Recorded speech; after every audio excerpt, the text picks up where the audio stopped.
À la vérité, c'est en recherchant les déclarations fortes sur le secteur de la santé que j'ai moi-même été autant heureux que frappé par la force d'une déclaration faite le 5 juillet 2001 en ouverture du deuxième congrès extraordinaire du RDPC, évidemment mon parti politique.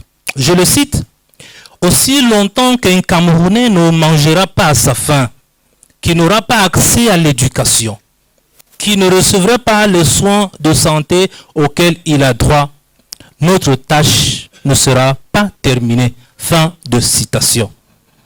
Si j'avais été en compagnie uniquement de mes camarades du RDPC, j'allais ajouter à la fin de cette citation que c'est ce qui a fondé l'appel de la jeunesse de l'extrême nord à la candidature de son Excellence Paul Biya en 2025, lancé le 17 mai dernier à Mokolo.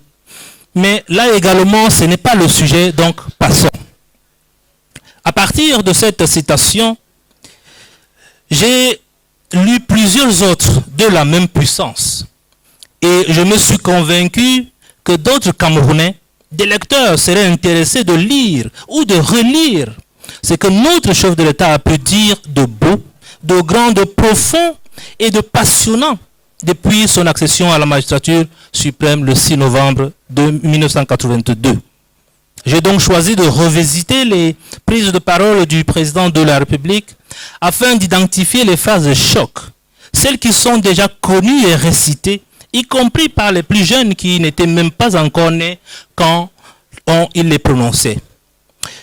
J'ai donc étendu mes recherches à celles qui le sont peut-être moins, mais qui se révèlent d'une gravité contextuelle, d'une pertinence événementielle ou encore d'une profondeur essentielle. J'ai ainsi sélectionné 200 citations qui, subjectivement, je l'assume d'ailleurs, me semblent couvrir les grands moments de la vie politique de M. le Président de la République à partir de 1982.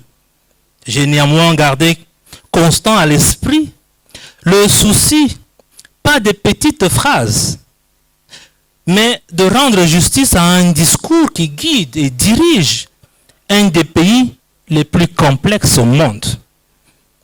Je vous l'assure, on ne peut pas sortir indemne de ce type d'exercice qui consiste à s'immerger dans le discours, dans la pensée d'un homme d'État. En effet, la relecture des propos du président de la République vous transporte dans chacune des époques et dans chacun des contextes qui les ont suscités. J'ai mieux compris a posteriori ce que le chef de l'État annonçait bien longtemps avant les autres, ce qu'il refusait et ce qu'il concédait. Suivez simplement mon regard.